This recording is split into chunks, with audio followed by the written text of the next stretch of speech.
स्वागत करते मी ज्योती daily blog आपल्या यूट्यूब चॅनलमध्ये। तर आजचं कामाचं रुटीन असं असणार आहे की ब्लाऊजचं कटिंग करून शिवायचं आहे। तर मला 5 ब्लाऊजचं कटिंग करायचं आहे आणि शिवायला पण बसायचं। तर बघूयात आता किती होतात काय। तर रात्री मी बरंचसं कटिंग करून ठेवलं, पण नेमकं आता असं झालं की मला अर्जंट ब्लाऊज द्यायचे, त्यासाठी मग ते ब्लाऊज मला कटिंग करायचे आहेत आणि ते पण शिवायचे घ्यायचे आहेत। आणि रात्री 4-5 ब्लाऊजचं मी कटिंग करून ठेवलं।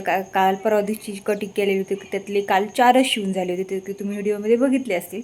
त्यातले पण 2 राहिलेत, असे 6 ब्लाऊजचं आहेत अजून कटिंग केलेले, पण 5 ब्लाऊज कटिंग करून शिवायचे आहेत। आणि बाकीचे सुद्धा बरेच काय अस्तर वगैरे आहेत, ते पण येऊन पडलेले आहेत, म्हणजे आणले आहेत। तर बघूयात आज किती होतंय काय होते काम। तर व्हिडिओ कंटिन्यू करा आणि कामाची पद्धत नियोजन जर व्यवस्थित केलं ना तर कामं अगदी परफेक्ट पद्धतीने होतात आणि त्याचबरोबर वेळेमध्ये पूर्ण होतात। तर बऱ्याच ताई म्हणतात की आम्हाला ब्लाऊज शिवायची खूप कंटाळा येतो, पण बघा तुम्ही नियमितपणाने जर काम केलं, रोज काम करायला लागलात, तर नक्कीच तुम्हाला सुद्धा खूप जास्त त्यामध्ये आवड लागेल। कारण ह्या सगळ्या गोष्टी मी माझ्या अनुभवातून सांगते। आणि चला आजचं पटकन आता कटिंग करून घेते, कारण लाईट आहे तोपर्यंत जर अगोदर कटिंग झालं तर मग दुपारपर्यंत शिवायला बसणं होते। तर थोडीशी आज तब्येत खराब झालेली आहे, म्हणजे थोडंसं बरं वाटत नाही आहे, पण बघू आता जेवढं कटिंग होईल तेवढं शिवून होईल तेवढं शिवीन। झालाच तर थोडासा आराम करील, नाही बरं वाटलं तर काम करत राहील, तसंही काही प्रॉब्लेम नाही आहे। पण अर्जंट काही ब्लाऊज आहेत द्यायचे, ते तरी निदान मला कट करून शिवून झाले पाहिजेत, कारण समोर मी सांगितलेलं होतं 2 ते 3 दिवसात मी देईल म्हणून, त्यासाठी। तर चला आता पटकन ब्लाऊजचं कटिंग करून घेते, व्हिडिओ कंटिन्यू करा। त्यानंतर अगोदर म्हटलं चला पहिलं कटिंग करून घ्यावं, तर कटिंग करण्यासाठी बसले ब्लाऊजचं कटिंग। आता पहिले काही ब्लाऊज माझ्याकडे आहेत कटिंग करून ठेवलेले, पण नेमकं असं झालं होतं की हे ब्लाऊज मला द्यायचे होते, मग पहिलं हाच कटिंग करून घ्यावे 2 आणि शिवायला बसावं। पण बघूयात म्हणलं 5 ब्लाऊज तर मला 2 दिवसात द्यायचे होते, 2 दिवसात म्हणजे उद्या दुपारपर्यंत द्यायचे होते। तर म्हटलं बघूयात आता किती होतात काय। आणि खरं सांगायचं म्हणलं ना, दिवसात ना कटिंग काम हे नकोसच वाटतं करायचं, आणि काय होतं उरकत पण नाही आहे। मग कटिंग करायचं शिवायचं, त्यापेक्षा कटिंग करून ठेवलेलं असलं, घरातलं काम आवरलं की शिवायला बसलं ना बऱ्यापैकी बरेचसे ब्लाऊज शिवून होतात। मग त्यासाठी मग घरातलं हे संध्याकाळीच कटिंग, मग मला जे काय आजचं शिवायचं होतं तेवढं मी रात्री कटिंग करून ठेवलं होतं। पण नेमकं असं झालं की मला हे करायचं होतं, म्हणजे जे द्यायचे होते तेच अस्तर नव्हते, मग मला नंतर अस्तरही मिळाले आणि मग लगेच घेतले मी कटिंग करायला। म्हटलं 2-3 दिवसात द्यायचे आहेत आषाढी वारीचे।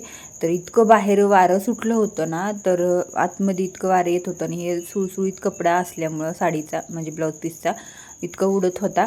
पण कसं बसं घेतलं कटिंग करून, आणि साधं सिंपल गोल गळ्याचं कटिंग होतं, त्यामुळे पटकनही झालं। आणि पॅटर्न मी यांचे बनवून ठेवलेले होते अगोदर, अस्तरवरती मार्किंग करून घेतले आणि कटिंग करून घेतले, आणि त्यानंतर मेन ब्लाऊज पीस कटिंग करायला घेतले। तर आता बऱ्याच ताई मला म्हणतात की ताई तू पॅटर्न कसे वापरती, ती रेडीमेड वापरती का कुणाचे वापरती, घेतलेले आहेत का तू कुणाकडून, किंवा कसं काय करते ते सांगा मला। तर हे बघा, मी कोणाचेही पॅटर्न घेतलेले नाहीत। मी जवळजवळ आता माझं लग्न झाल्यापासून 15 वर्ष झालं मी हे ब्लाऊजचं बिझनेस काम करते, शिलाईचं काम करते आहे।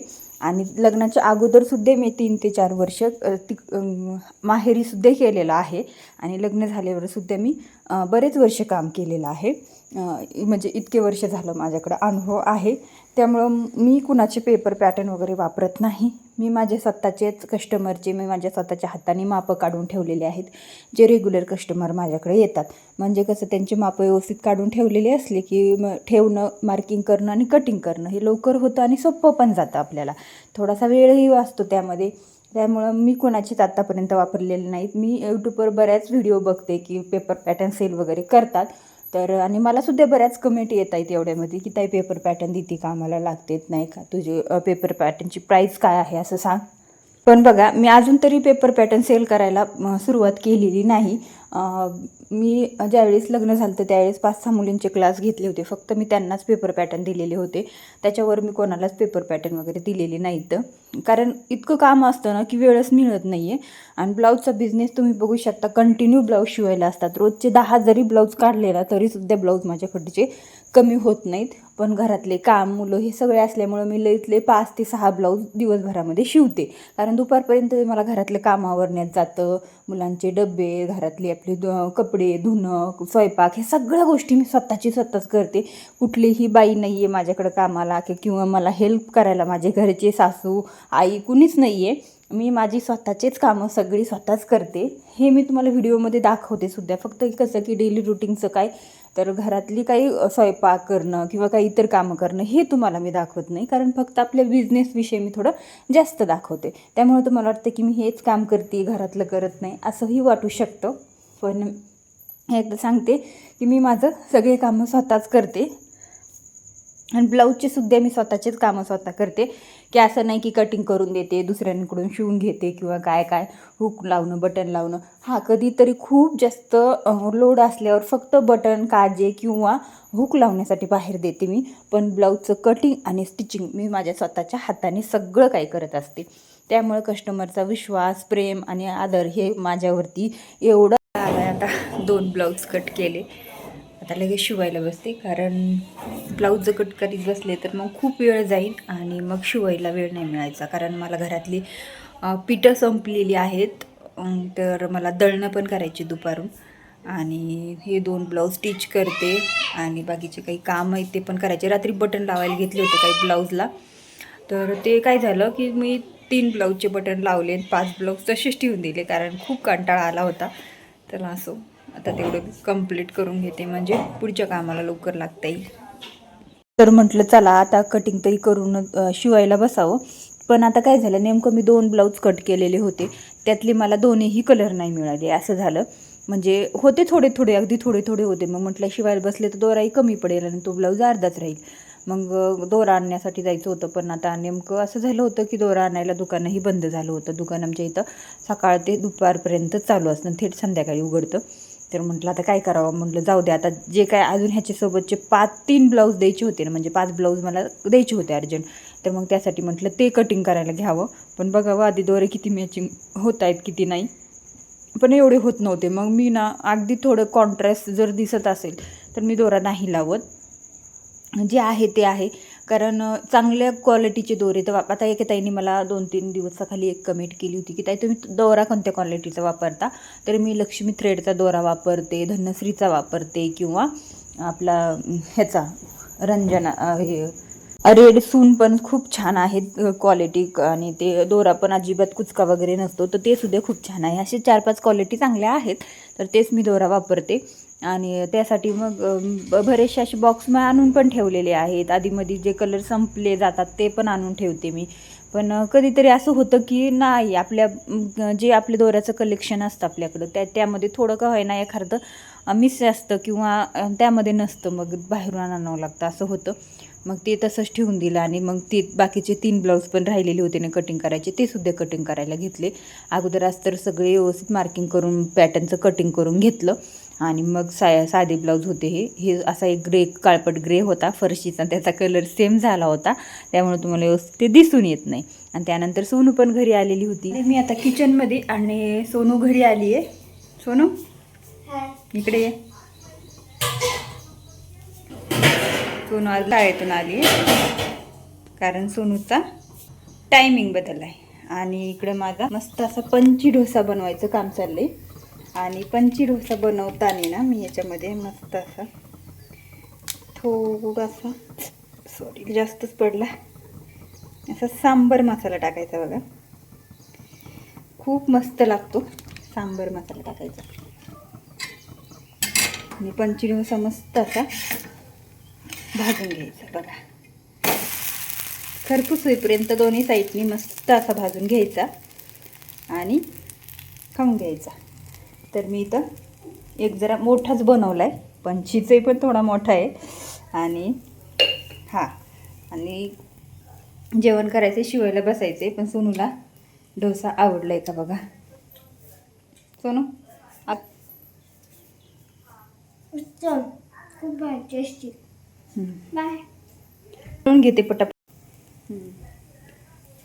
इथंच खेळ दारामध्ये, बाहेर जाऊ नको. चला आता मी पटकन बनवून घेते, जेवण करते आणि शिवायला बसते. ब्लाऊजला ना कटिंग करायला बसलं ना तर झोप येते कधी कधी दिवसाचं. संध्याकाळी ना मला कटिंग करायला अजिबात झोप येत नाही, भारी वाटतं उलट. आणि दिवसा कटिंग करायला बसलं ना मला झोप येते. असं कोणाला होतं कमेंट बॉक्समध्ये नक्की कळवा. तसं तर एवढं नाही, पण थोडीफार येते बरं. पण आई ते पॅटर्न बनवून ठेवलेले होते, रेग्युलरचे कस्टमर आहेत त्यामुळं. आणि एकाच कस्टमरचे 3 आणि एका कस्टमरचे 2 असे 5 ब्लाऊज कट करून घेतलेत. आणि 2 ब्लाऊजचे दोरे नेमकं मला सापडले नाही. मग अशी मी खूप वेळाच ट्राय केलं, बघितले, पण अगदी थोडे थोडे दोरे आहेत. आणि त्या दिवशी मी बरेचसे आणले दोरे, पण तरीसुद्धा असं असतं ना आपल्याकडं भरपूर सारं कलेक्शन असतं, त्यामधून सुद्धा थोडंसं तरी एक अर्धा तरी मिळतच नाही असं होतं. तर असं आता एवढं भरपूर दोरे होते तरीसुद्धा मॅचिंग दोरा नाही मिळाला. म्हटलं जाऊ दे, आता 5 वाजता आमच्या इथलं दुकान उघडते, तिथंसुद्धा बऱ्यापैकी मिळतात दोरे. भेटले मॅचिंग तर मग तिथून आणेन, म्हटलं सोनू आणून देईल.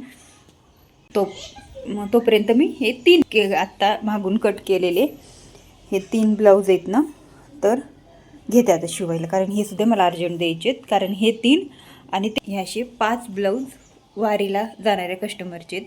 तर त्यांना 2-3 दिवसात आषाढी वारीला निघायचे, त्यासाठी मग लागतात. चला असो, आता मी पटकन शिवायला बसते. ऑलरेडी 4 वाजलेत, खाऊन पिऊन सगळं आवरून झाले, ब्लाऊजचं कटिंग झाले आणि 4 वाजलेत. हे 3 ब्लाऊज करते आणि दळणं करायचे बाकी आहेत. पण बघू, आजचे दिवसाचं पीठ आहेत माझ्याकडं. पण कधी कधी मी काय करते, पीठ असल्यावर एक्स्ट्रा दळणं करून ठेवते, म्हणजे कसं आहे त्या टायमाला त्रास नको. पण म्हटलं चला आज एवढं तरी ब्लाऊजचं स्टिचिंगचं काम झालं तर मनाला बरं वाटतं. मग तेवढं तरी काम हलकं होतं. मग उद्याच्याला काय करीन, सकाळी सकाळीच दळणं करीन, किंवा आज जर हे ब्लाऊज झाले तर मग करून ठेवील. तर चला आता पहिले शिवायला बसते. व्हिडिओ कंटिन्यू करा. तर म्हटलं चला खाऊन पिऊन झाले, आता शिवायला बसावं. कारण मुलं घरी असली ना तर मग काही ना काहीतरी मध्ये आधी होतं. आता भाजी चपातीचा भरपूर स्वयंपाक होता सकाळचा, पण तिला पंची डोसा खायचा होता. मग तिला पण बनवून दिलं आणि मी स्वतःसाठी पण बनवून घेतला आणि जेवण केलं. आणि मग शिवायला बसले. 2 ब्लाऊज स्टिच केले, पण शिवताना काही दाखवलेच नाही. ती बाहेर खेळत होती. मग मोबाईलसुद्धा ट्रायबोर्डला लावलेला नव्हता, चार्जिंगला होता. म्हटलं जाऊ दे, आता डायरेक्ट शिवून झाल्यावर दाखवावं.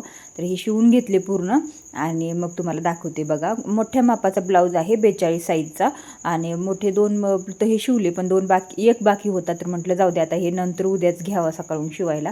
आणि लगेचच दळण करायला बसले. आणि आता ना संध्याकाळचे जवळजवळ 6 वाजले होते. आणि म्हटलं पहिलं आता दळण करून नेऊन ठेवावं गिरणीमध्ये. जवळच आहे गिरणी, पण मग म्हटलं परत कसं शिल्लक पीठ असतं, पण वारं सुटतंय कधी पावसामुळं लाईट जाते. तर मग लाईट गेल्यामुळं मग थोडीशी सकाळच्या डब्याची धांदर उडते. कारण मग मुलांना तरी डब्याला वेगळं काही बनवून दिलं तरी चालतं, पण आहोंना मात्र भाजी चपातीच द्यावा लागते. त्यासाठी मग शिल्लक पीठ तर लागतंच. मग पहिले दळण करायला बसली आणि दळण वगैरे करून मग गिरणीमध्ये नेऊन ठेवलं. नंतर काही शूट वगैरे घेतलं नाही. संध्याकाळचं स्वयंपाक हे रात्रीचं मस्त जेवायला बनवलं होतं, खिचडी, हे खीर वगैरे. पण म्हटलं जाऊ द्या, शूट वगैरे घेतलंच नाही, कारण खूप कंटाळा आला होता. चला आजचा व्हिडिओ इतकाच. व्हिडिओला लाईक करा, शेअर करा आणि चॅनलला सबस्क्राईब. भेटू नवीन व्हिडिओमध्ये.